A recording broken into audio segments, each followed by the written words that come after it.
Assalamualaikum warahmatullahi wabarakatuh. Tuan-tuan peserta sidang yang terhormat, mari kita mulai sidang ini. Bab 8 itu tentang pemerintahan daerah. Pemerintah daerah itu sebagai kekuasaan pemerintah. Tuan dulu, karena ini mengenai Kita dasar. sudah melihat tuan-tuan tidak menyetujui. Jangan dituduh. Usul itu sudah diterima oleh ahli Saya kita. tidak menerima. Sudah, begitu saja.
Sidang pertama Badan Penyelidik Usaha-Usaha Persiapan Kemerdekaan Indonesia. Pada akhir tahun 1944 di Indonesia, Jepang terdesak oleh sekutu dan merasa keberadaannya di Indonesia terancam. Atas dasar situasi krisis tersebut, Jepang memberikan janji kemerdekaan kepada Indonesia.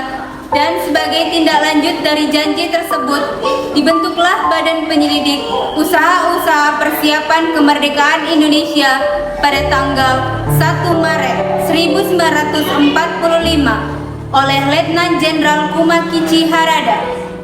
Pembentukan BPUPKI bertujuan untuk mempelajari dan menyelidiki hal-hal penting tentang pembentukan negara Indonesia merdeka. Setelah terbentuk, BPUPKI kemudian mengadakan sidang pertama pada tanggal 29 Mei sampai dengan 1 Juni 1945 dengan agenda merumuskan dasar negara. Berikut adalah jalannya persidangan. Assalamualaikum warahmatullahi wabarakatuh. Waalaikumsalam warahmatullahi wabarakatuh. Tuan-tuan, terima kasih sudah hadir di tempat ini. Saya selaku ketua akan memimpin jalannya persidangan. Di sebelah kanan saya adalah wakil dari Indonesia, Suroso. Sebelah kiri saya adalah wakil dari Jepang, Ichibangase Yoshio. Tuan-tuan, kita berkumpul di dalam gedung ini dalam rangka merumuskan sebuah dasar yang akan kita gunakan untuk mengokohkan negara yang akan kita bangun bersama. Untuk itu, mari kita mulai sidang ini. Selanjutnya, kepada tuan-tuan sekalian agar menyumbangkan ide dan gagasannya untuk perumusan dasar negara. Saya berharap kepada tuan-tuan semuanya ikut berpartisipasi dalam kemerdekaan bangsa Indonesia. Silakan. Tuan Ketua yang mulia, rapat yang terhormat, terima kasih atas kesempatan yang telah diberikan. Saya akan membicarakan dasar negara bangsa Indonesia. Yang pertama saya sampaikan adalah perikebangsaan. Tuan-tuan, kebangsaan bukanlah sekedar himpunan orang-orang yang berdiam di suatu wilayah. Kebangsaan adalah jiwa, kebangsaan adalah semangat, kebangsaan adalah kehendak bersama untuk menjadi satu, bangsa Indonesia. Dasar kedua, kedaulatan Indonesia merdeka harus pada berdasar peri kemanusiaan yang universal. Tuan Ketua, dasar negara Indonesia merdeka yang lain adalah peri ketuhanan. Bangsa Indonesia yang akan bernegara merdeka ialah bangsa yang berperadaban luhur dan peradabannya itu mempunyai Tuhan yang Maha Esa. Selanjutnya, peri kerakyatan. Pemerintah akan mewujudkan permusyawaratan, perwakilan, dan kebijaksanaan bagi seluruh bangsa dan tumpah darah Indonesia yang tidak mengenal perpecahan. Terakhir ialah peri kesejahteraan rakyat yang pada ringkasnya adalah keadilan sosial, sebab negara ini akan dipangku oleh bangsa dan penduduk yang hampir 100 juta jiwa.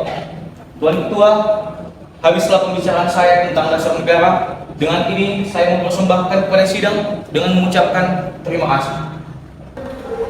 Demikian sidang pertama BPUPKI tanggal 29 Mei 1945.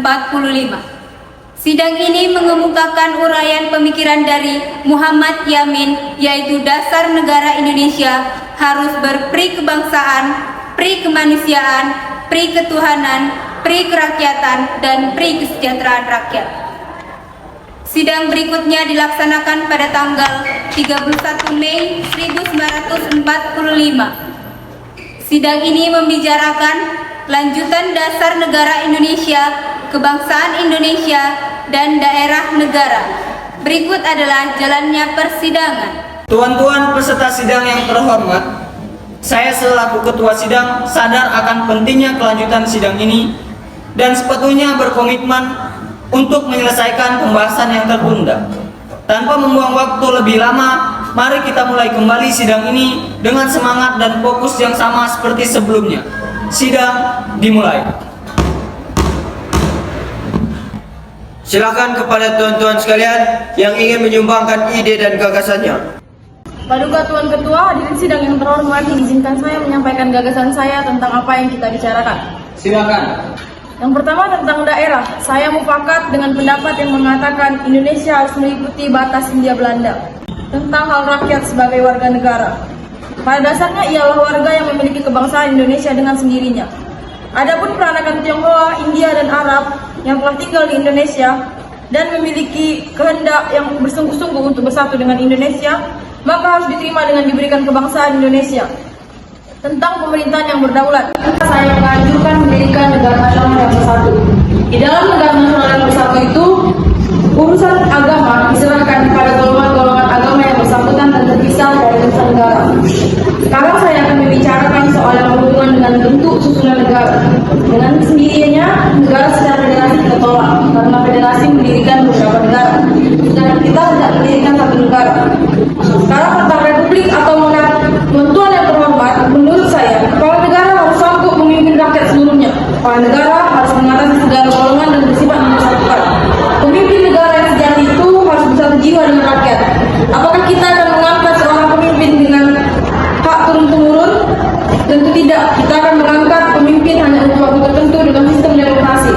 Sekian paduka Tuan Ketua tentang dasar-dasar yang hendaknya dipakai untuk mendirikan negara Indonesia merdeka. Demikian sidang pertama BPUPKI tanggal 31 Mei 1945. Sidang ini mengemukakan uraian pemikiran dari Supomo, yaitu tentang negara nasional yang bersatu, urusan agama yang terpisah dari urusan negara, dan kepala negara yang harus bersatu jiwa dengan rakyat. Sidang terakhir dari sidang pertama BPUPKI dilaksanakan pada tanggal 1 Juni 1945. Dalam sidang ini, Soekarno menyampaikan presentasi lisannya. Berikut adalah jalannya persidangan. Tuan-tuan peserta sidang yang terhormat, kita akan melanjutkan sidang. Kepada Tuan Insinyur Soekarno, silakan melakukan presentasinya. Izin Tuan Ketua untuk ke depan. Silakan. Saudara-saudara, sudah 3 hari berturut-turut para anggota BPUPKI mengeluarkan pendapatnya. Maka sekarang saya mendapat kehormatan untuk mengemukakan pula pendapat saya.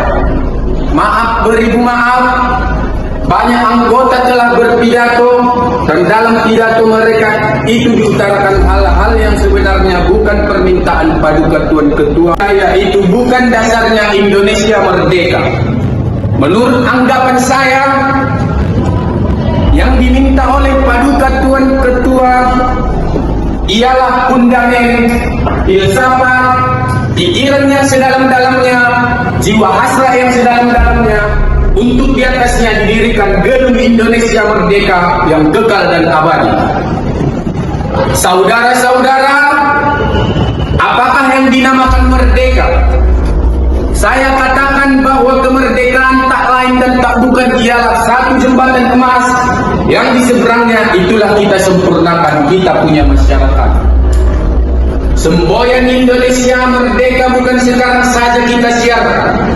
Berpuluh-puluh tahun yang lalu kita telah menyiarkan semboyan, yaitu Indonesia merdeka sekarang. Saudara-saudara, soalnya adalah demikian.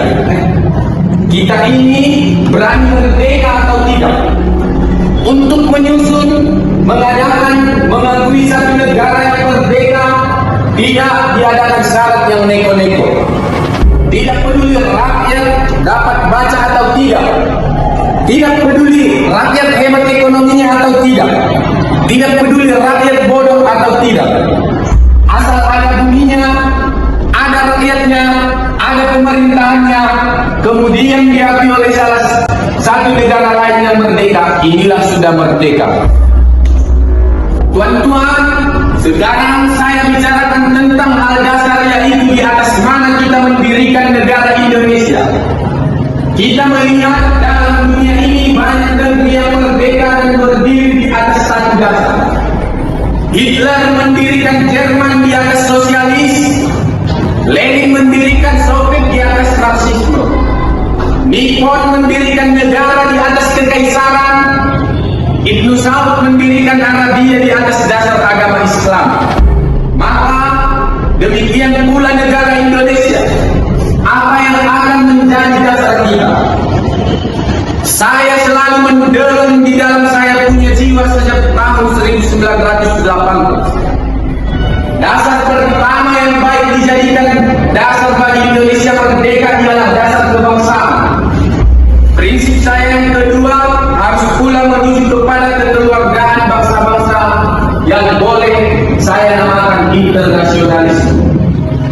Prinsip nomor 3 ialah permusyawaratan, tempat kita mengemukakan usulan bagi perbaikan. Prinsip nomor 4 yaitu prinsip kesejahteraan. Tidak akan ada kemiskinan di dalam Indonesia merdeka. Maka prinsip Indonesia merdeka yang kelima adalah prinsip ketuhanan. Masing-masing orang Indonesia hendaknya bertuhan, Tuhannya sendiri. Marilah kita amalkan, jalankan agama baik Kristen, Islam, Buddha dengan cara berkeadaban, yaitu menghormati satu sama lain. Saudara-saudara, asal negara telah saya usulkan. Ada 5 prinsipnya. Apakah namanya Pancadharma? Bukan. Nama Pancadharma tidak tepat di sini karena dharma berarti kewajiban, sedang kita membicarakan dasar. Setelah mendapat saran dan petunjuk dari seorang teman ahli bahasa, saya memberikan nama 5 dasar ini dengan nama Pancasila. Sila artinya asas atau dasar. Barangkali ada saudara-saudara yang tidak suka dengan bilangan 5 ini, saya boleh beras hingga tinggal 3 saja. Apakah perasaan itu ialah sosionasionalis, sosiodemokratis, dan ketuhanan? Tetapi barangkali tidak semua tuan-tuan senang kepada Trisila ini dan minta satu dasar saja. Baiklah, saya kumpulkan lagi menjadi satu. Apakah yang satu itu? Dapatlah saya satu perkataan Indonesia yang tulen, yaitu perkataan gotong royong. Negara Indonesia yang kita dirikan haruslah negara gotong royong. Sekarang terserah kepada tuan-tuan mana yang tuan-tuan pilih. Demikian saya punya jawaban atas pertanyaan Paduka Tuan Ketua. Terima kasih. Kepada tuan-tuan sekalian, apakah usulan Pancasila dari Soekarno dapat diterima? Saya menyetujui usulan Soekarno. Baiklah, ternyata para anggota sepakat untuk menyetujui usulan dasar negara dari Tuan Soekarno dengan nama Pancasila. Sekarang saya akan meminta pendapat dari wakil Jepang tentang hasil sidang kita pada hari ini. Kepada Ichiban Masayushio, saya persilahkan. Arigatou gozaimasu. Saya menyaksikan sidang dari awal sampai akhirnya tuan-tuan. Dan saya menyimak poin-poin yang tuan-tuan sampaikan. Saya hanya ingin menyampaikan jika saya setuju dengan rumusan dasar negara Pancasila. Terima kasih. Arigatou gozaimasu. Terima kasih kepada Tuan Ichiban Masayushio yang telah menyatakan persetujuannya sebagai wakil dari Jepang. Saudara-saudara sekalian, kita sudah menyimak bagaimana pandangan tentang dasar negara Indonesia yang telah disampaikan oleh Tuan Supomo, Tuan Muhammad Yamin, dan Tuan Soekarno. Nama dasar negara pun telah kita sepakati, yaitu Pancasila. Mengenai rumusan resmi dasar negara Pancasila ini akan dibahas lebih lanjut oleh Panitia 9 yang diketuai oleh Soekarno. Terima kasih atas partisipasi yang tuan-tuan tunjukkan dalam sidang pertama ini. Dan kita akan melanjutkannya pada sidang kedua. Mari kita persiapkan diri dan kembali dengan pemikiran yang jernih. Sidang saya akhiri sampai di sini. Demikian sidang pertama BPUPKI telah selesai dan mencapai kesepakatan mengenai dasar negara Indonesia yaitu Pancasila. Dalam sidang ini juga dibentuk Panitia 9 yaitu nantinya menghasilkan Piagam Jakarta.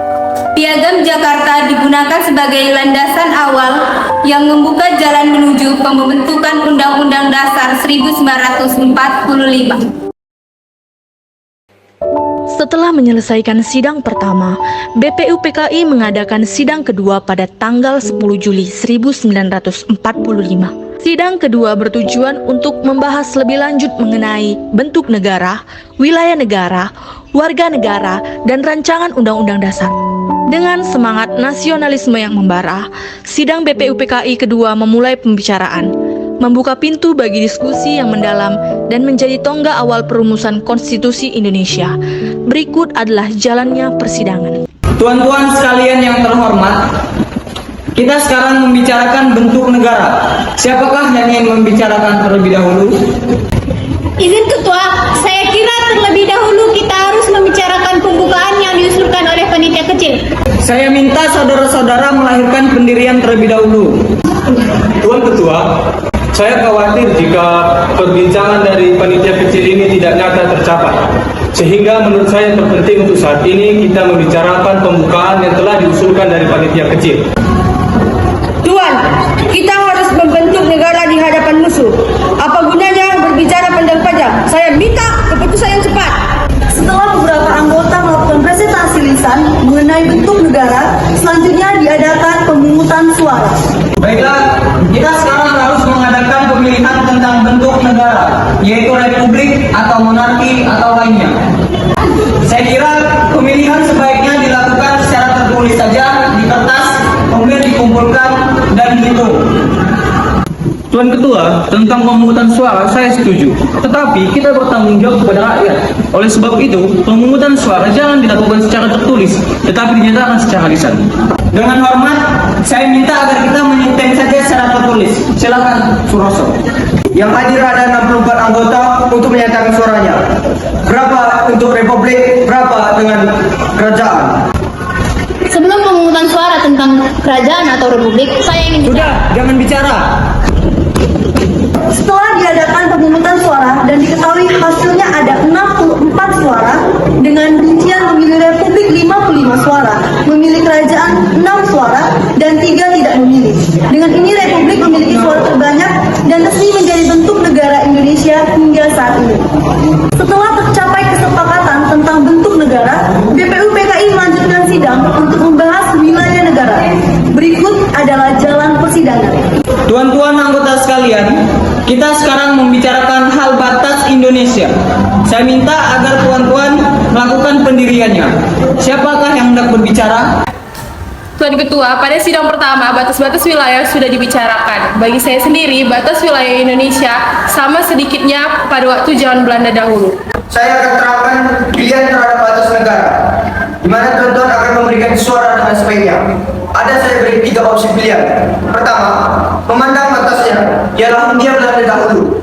Kedua, Hindia Belanda dahulu, ditambah Borneo Utara, ditambah Papua, ditambah Timor dan semuanya. Ketiga, Hindia Belanda dahulu, ditambah Borneo Utara, ditambah Papua, ditambah kepulauan sekelilingnya. Saya tidak mendengar yang tidak ada Malaya. Tuan, pendirian saya Hindia Belanda minus Papua. Tetapi saya tidak keberatan jika rakyat Malaya masuk ke Indonesia. Kalau begitu ada 4. Tuan Ketua, menurut yang saya dengar, ada perbedaan paham tentang Papua. Tentang Malaya, kita sudah sependapat. Saya kira untuk cepatnya kita segera step saja. Maaf Tuan Ketua yang terhormat, kalau tentang Malaya kita semua sudah sependapat. Namun tentang Papua masih ada perbedaan. Kalau di step, apakah Papua ikut turut atau tidak? Dengan demikian kita step saja. Saya kira belum semua mengerti apa yang di step. Nanti kita sudah mengeluarkan suara, tapi belum terang akan soalnya. Saya sendiri belum mengerti terang, maka dari itu Tuan Ketua, sebelum kita keluarkan suara, lebih baiknya kita tentukan dulu apa yang harus di step. Baiklah, jika demikian, saya akan ulangi bagian yang diusulkan kepada tuan-tuan sekalian. Bagian yang diusulkan adalah 1. Hindia Belanda dahulu. 2. Hindia Belanda dahulu, ditambah Malaya, ditambah Borneo Utara, ditambah Papua, ditambah Timor, dan kepulauan sekelilingnya. Tuan, ada satu lagi. Hindia Belanda dulu ditambah Malaya, dipotong Papua. Baiklah, kalau begitu ada 3. Silakan Tuan Suroso. Sekarang saya angkat komisi untuk pemungutan suara yang terdiri dari 3 orang. Otto Iskandrinata, Abi Kusno, dan Latuhari. Pemungutan suara pun dilakukan dengan surat dan hasilnya dibacakan oleh komisi.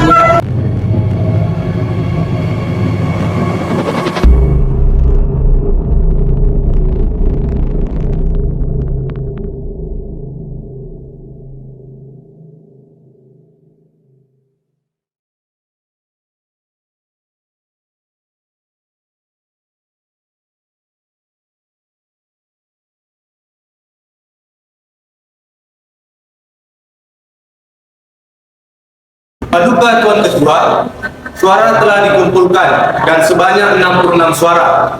Dengan rincian nomor 1 sebanyak 19 suara, nomor 2 sebanyak 39 suara, nomor 3 sebanyak 6 suara, dan 2 orang tidak memilih. Dengan demikian, pemilihan yang dikumpulkan yang paling terbanyak nomor 2. Sekian, Tuan. Saya mengucapkan terima kasih kepada komisi.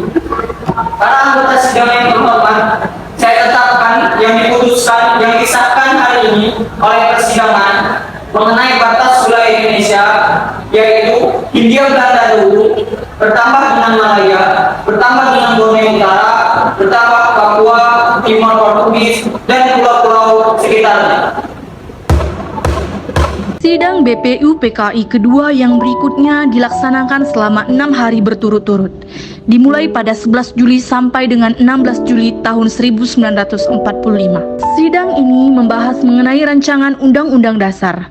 Ketua sidang membentuk komisi untuk menyelesaikan dan merencanakan Undang-Undang Dasar sehingga para anggota pun melahirkan pikirannya sebagai bahan yang akan membentuk Undang-Undang Dasar. Pada sidang 15 Juli dibentuklah panitia kecil yang terdiri dari 8 anggota dengan Soekarno sebagai ketua dan Muhammad Hatta sebagai wakil ketua. Tugas panitia ini adalah menyusun naskah rancangan Undang-Undang Dasar dan hasilnya disepakati pada sidang terakhir. Berikut adalah jalannya persidangan. Tuan-tuan sekalian, setelah penjelasan dari Tuan yang terhormat Soekarno sebagai ketua panitia kecil yang menyelenggarakan rancangan Undang-Undang Dasar, saya minta pendirian anggota sekalian tentang perubahan perkataan mengenai presiden, yaitu presiden harus orang Indonesia asli yang beragama Islam.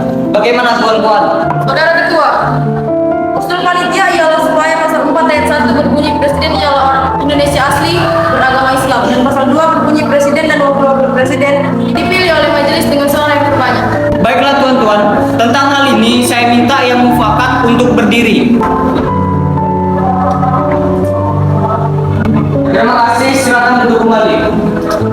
Saudara Tuan Ketua, panitia hendak mengubah sedikit sistematik perkataan dalam Undang-Undang Dasar. Yang pertama, bab 4 Majelis Permusyawaratan Rakyat dan Dewan Perwakilan Rakyat dibagi dua, pasal 17 dan pasal 18 menjadi pasal 2 dan pasal 3 dari bab 2. Pasal 19, 20, 21 dan 22 menjadi pasal-pasal bab Dewan Perwakilan Rakyat. Barangkali sudah dimengerti oleh sidang sekalian. Tuan, bab 8 itu tentang pemerintahan daerah. Izin Tuan, pemerintah daerah itu sebagai kekuasaan pemerintahan. Oleh karena itu lebih baik tidak diubah tempat. Menurut saya, diperbandingkan dulu, karena ini mengenai dasar. Kita sudah melihat, Tuan-Tuan tidak menyetujui usul Tuan. Jadi lebih baik redaksi yang lama. Tuan Ketua, sebaiknya dikasihkan saja. Dibicarakan dulu. Saya rasa pembicaraan sudah selesai. Kita tutup. Jangan ditutup. Usul itu sudah diterima oleh Saya panitia. tidak menerima. Sudah, begitu saja. Masih ada pasal 33 tentang pemerintah memajukan kebudayaan. Itu sebaiknya menjadi pasal di bawah bab pendidikan. Tentang pasal keuangan ayat ke-1, pasal 23 yang berbunyi, anggaran penghasilan dan belanja ditetapkan pada tiap-tiap tahun dengan undang-undang. Kata penghasilan ini lebih baik diganti dengan kata pendapatan. Sebagai penghabisan daripada penerangan saya menerangkan kepada sidang bahwa segala perkataan undang-undang dalam rancangan undang-undang dasar itu dipakai sebagai istilah hukum. Yang disebut undang-undang ialah peraturan yang dibuat oleh kepala negara bersama-sama dengan Dewan Perwakilan Rakyat. Demikian keterangan saya. Terima kasih. Tuan-tuan, apakah uraian ini sudah diterima? Diterima.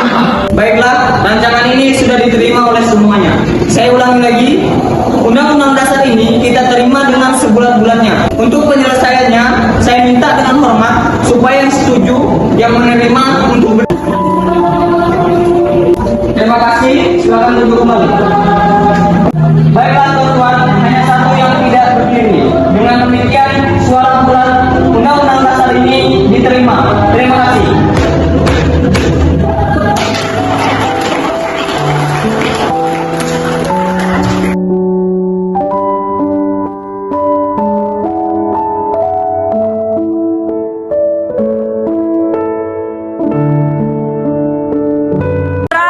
Rolling action. Saya menyetujui usulan Soekarno. Ini mengenai dasar.